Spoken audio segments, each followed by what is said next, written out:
Good morning, students.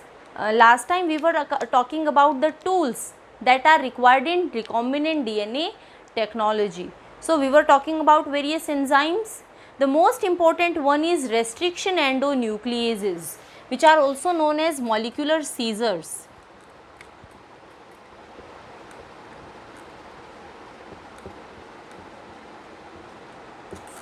They are also known as molecular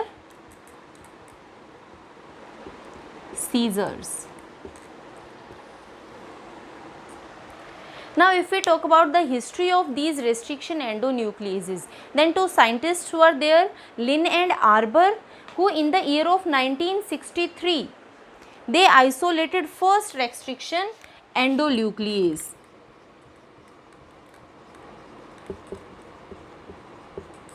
See, what was the observation of Lin and Arbour?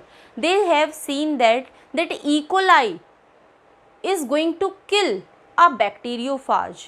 Bacteriophage is a virus that is going to infect a bacterium, and E. coli is a bacterium. So, E. coli was able to kill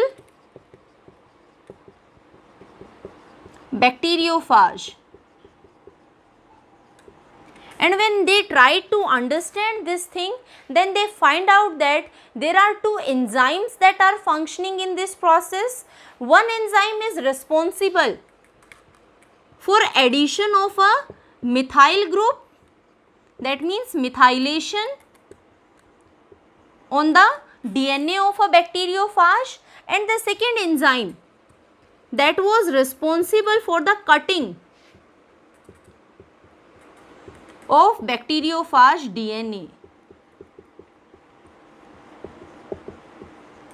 Now, the enzyme that was involved in the cutting of bacteriophage DNA, they called this enzyme as restriction enzyme or restriction endonuclease.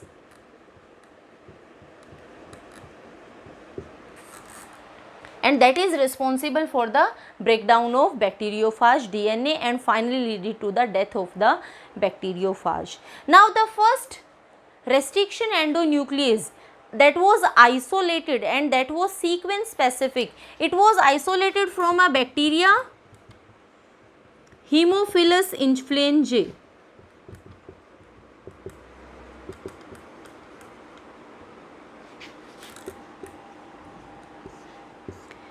And name given to this is HIND2. So, that is the first isolated restriction endonuclease, and this first extracted out isolated restriction endonuclease is very specific in its function. It is going to recognize specific sequences which are almost of 6 base pairs, and it is going to cut the DNA at these specific sequences. Now, the specific sequences that are being recognized by the restriction endonucleases, these are known as recognition sequences. So, for different restriction endonucleases, there are different recognition sequences that are present. Plus, the base pairs are also going to vary. Some are going to recognize a 15 base pair sequence, some are going to recognize 4 to 6 base pair sequence. So, that is it is going to vary from enzyme to enzyme. Now, after the isolation of this HIND2, there are almost 900 more restriction endonucleases which have been extracted from almost 230 strains of bacteria, and we are using them in recombinant DNA technology. Now, restriction endonucleases are of 3 types depending upon their functioning. We are calling them as type 1 restriction endonuclease, type 2 restriction endonuclease.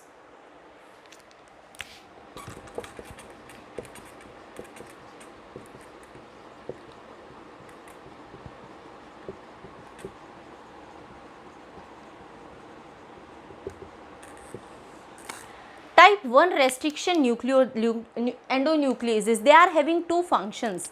They are involved in restriction as well as modification.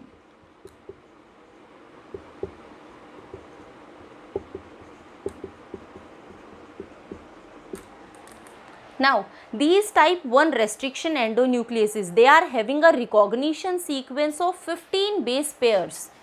So, the recognition sequence are of 15 base pairs, and they are cutting the DNA almost 1000 base pairs away from the 5 prime end. So, specificity is not that much maintained. So, DNA cutting of DNA is 1000 base pairs away from 5 prime end. So, not that much specificity is maintained. That's why these type 1 are not used in recombinant DNA technology. The second one are type 2 restriction endonucleases.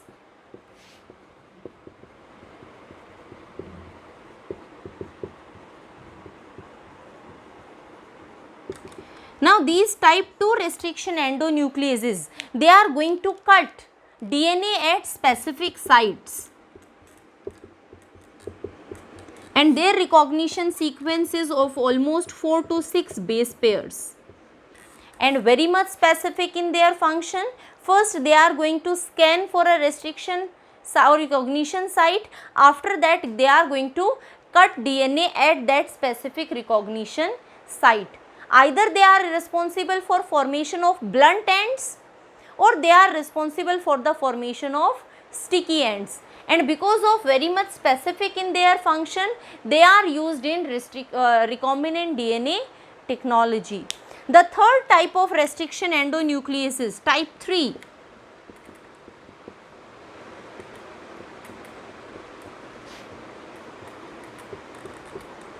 They are intermediate between type 1 and type 2.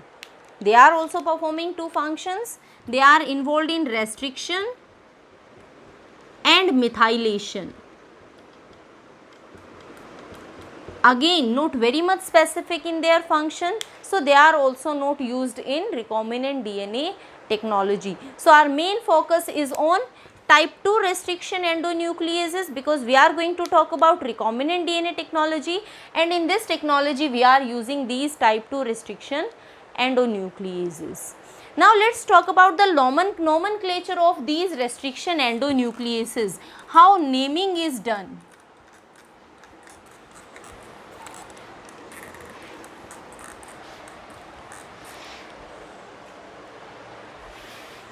So, let us see about nomenclature.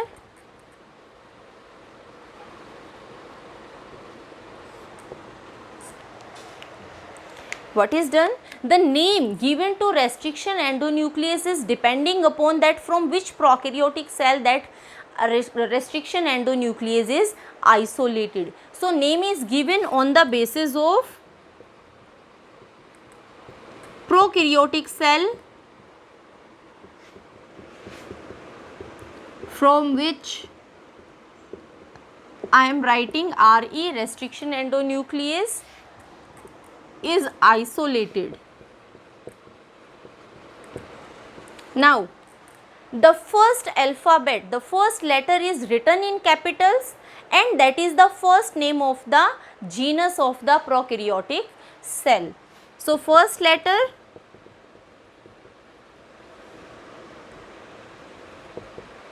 is written in capital, and that comes from genus of prokaryotic cell.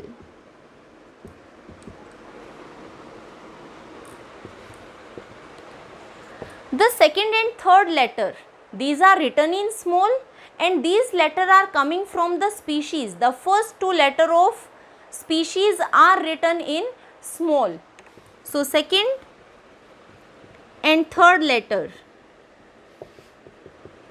they are written in small letters, and they are first two letters of species. The fourth letter, that is also written in capital, and that is coming from the strain that is used. So, fourth letter is written in capital, and that is coming from the strain that is used. And the Fifth one, the fifth is a Roman letter. There is a Roman letter that is depending upon the sequence of isolation. It is isolated for the first time, the second time from this particular, from a particular microorganism, or you can say a prokaryotic cell. What is the order of isolation? On that basis the number is given. If from a cell, first, this is the first enzyme that is isolated, so we are going to write down 1 in Roman. This is the second, so we are going to write down 2. So this is how the sequence is written. Now let's understand this nomenclature with the help of an example. Simple example is Escherichia coli RY13.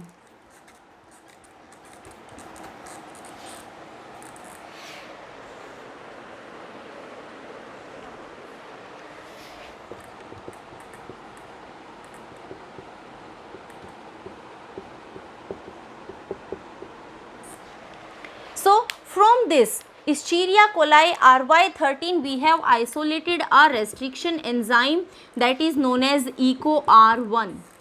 Now let's understand this nomenclature. I said the first letter is coming from the genus, the first letter of genus that is written in capital. One more important thing, these are written, the 3 letters are going to be written in italics. So this E is coming from the genus Escherichia, we have taken E, that we have written in capital. Second one is CO. This CO has come from the species that is coli. So first 2 letters are taken from the coli, that is CO, that are written in small. Now R, the fourth one is taken from the strain of E. coli that was used, and it was RY. So R is taken capital, it is written in capital, and this was the first enzyme that was isolated from Escherichia coli RY13. That's why we have written 1 in Roman. So this is how nomenclature is given to the restriction endonucleases. Now the third thing is, let's talk about the functioning of these restriction endonucleases, and that is very important to understand.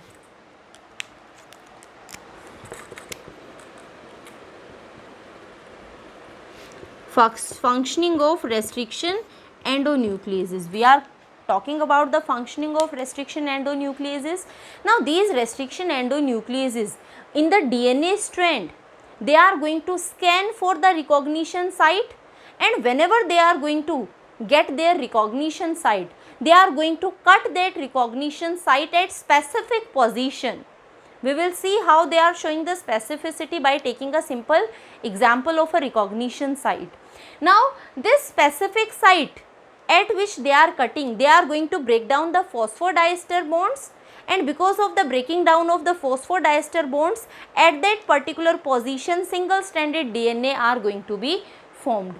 Now most of the recognition sites at which these restriction endonucleases are cutting, these are giving us sticky ends.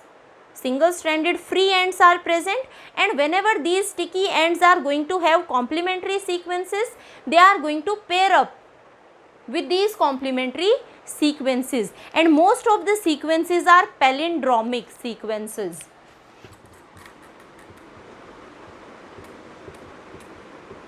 Most of the recognition sites that are present for the restriction endonucleases, these sites are palindromic sequences. They are having palindromic sequences.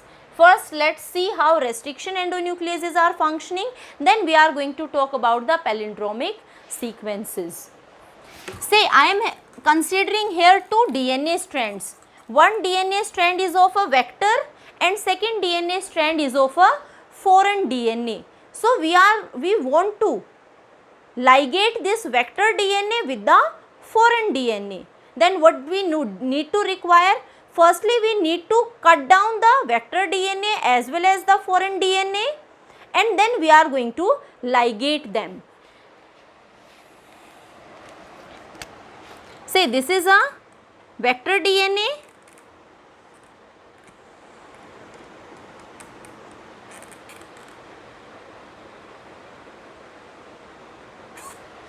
and this vector DNA is having a specific site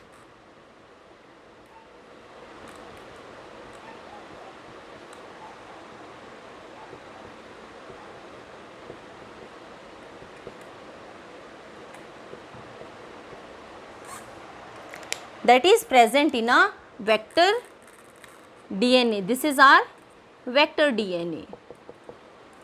Over here foreign DNA is present. This foreign DNA is also having such type of sequence.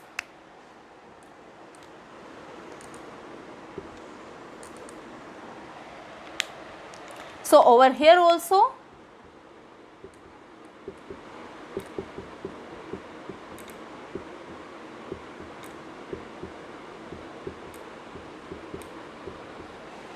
this is going to be present. Now these are the recognition sequences for a specific restriction endonuclease, and restriction endonucleases are going to cut it from this position and this position. Over here also they are going to cut at this position, and this is the position for cutting off the DNA strand. Now after cutting off the DNA strand, they are going to open up and they are going to convert it into single strands.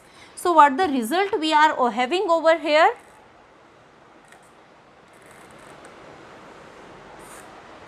Let me make it straight.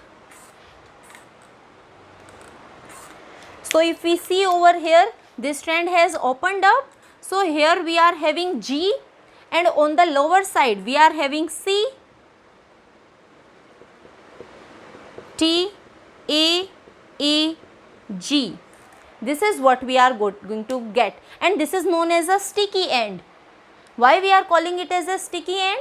Because inside, in front of it, no pairing is occurring. Now it is going to bind with the complementary sequence if it is going to get a complementary sequence. While if we talk about the second strand,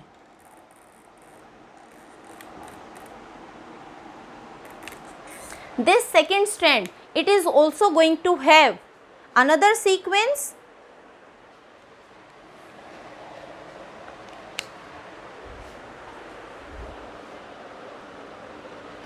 So after cutting with the restriction endonuclease, these are the sticky ends which we are getting, and these sticky ends are going to combine together.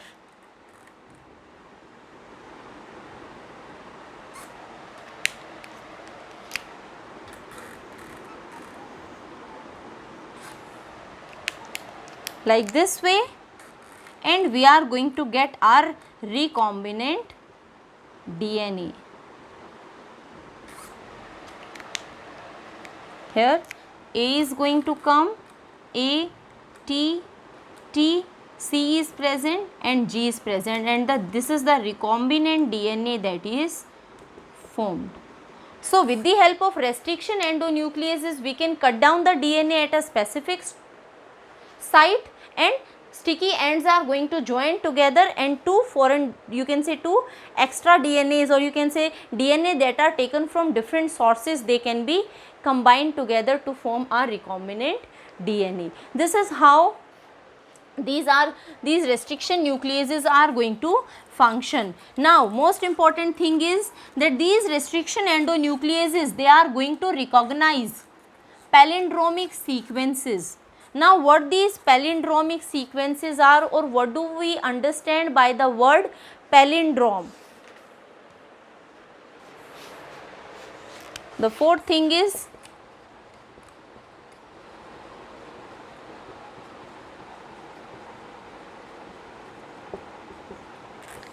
palindromic sequences. First let's talk about the word palindrome, then we will talk about palindromic sequences. See, these are the group of letters, and when we are going to read these group of letters from forward or backward side, it is going to be same.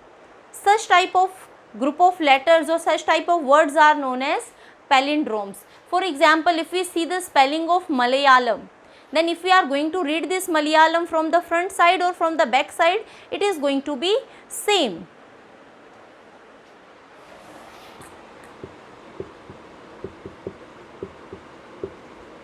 So if I am reading this in this direction or in this direction, it is always going to be same. So such type of words are known as palindromes. And if we see in the DNA, such type of sequences are present two strands of DNA are having some sequences.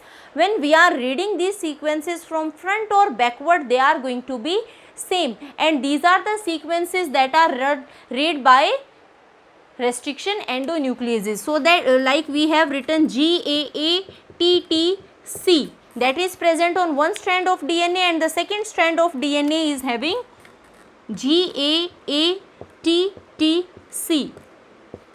So if we are reading this strand in this direction, the sequence is same, and if we are reading this other strand in this direction, again the sequence is same. So such type of sequences are known as palindromic sequences. So these are some of the important things about restriction endonucleases. Now let's talk about that how DNA is or DNA fragments are separated. Separation of DNA fragments.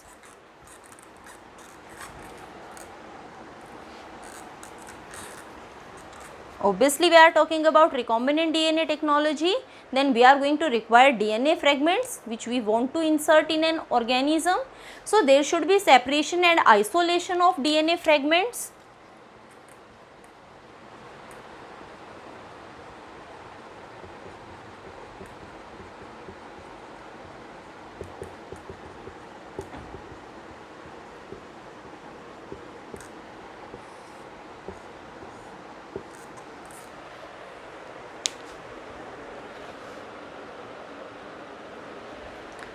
The DNA which we are having, the DNA which we have isolated from a, say we have taken a DNA segment from a bacterial cell. Now this DNA is required to be fragmented, and fragmentation is done with the help of restriction endonucleases. So these restriction endonucleases are going to break down a DNA strand into DNA fragments, and now these fragments are required to be separated. The separation of these DNA fragments, they are going to be done by a technique named gel electrophoresis.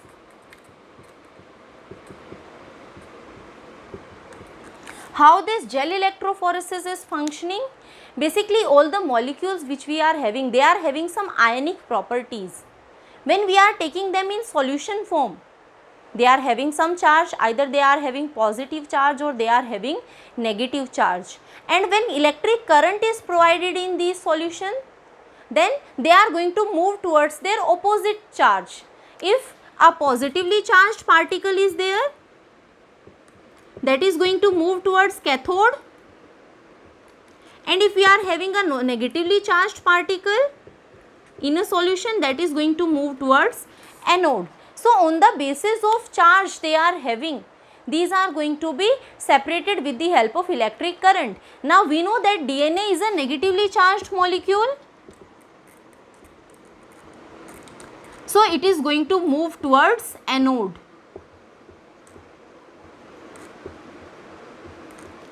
And on the basis of charge it is going to be separated.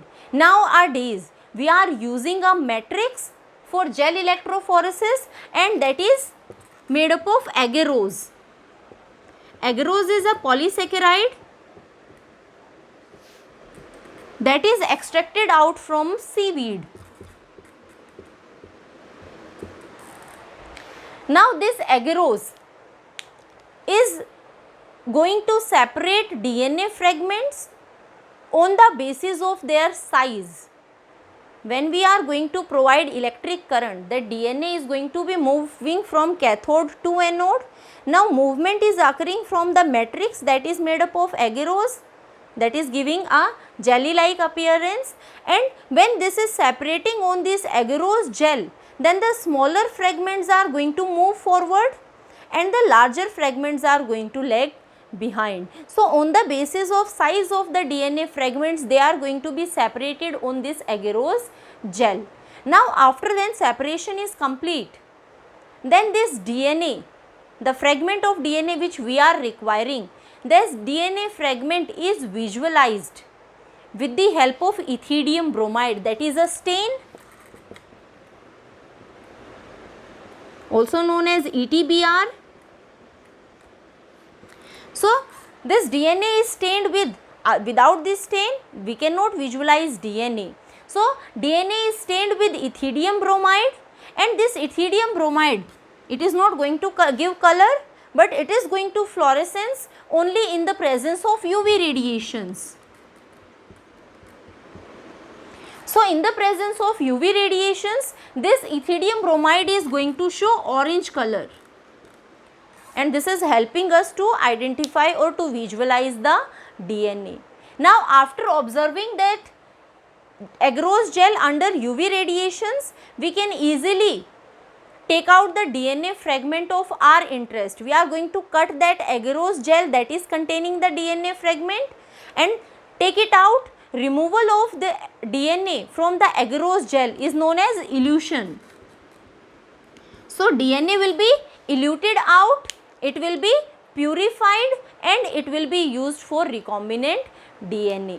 This is how DNA is getting separated and it is used for forming a recombinant DNA. Now we know that for formation of recombinant DNA we are requiring cloning vectors. These can be plasmids or some other DNA, and these cloning vectors, they are acting as a vehicle that are going to carry the desired DNA fragment and transfer it into a host cell.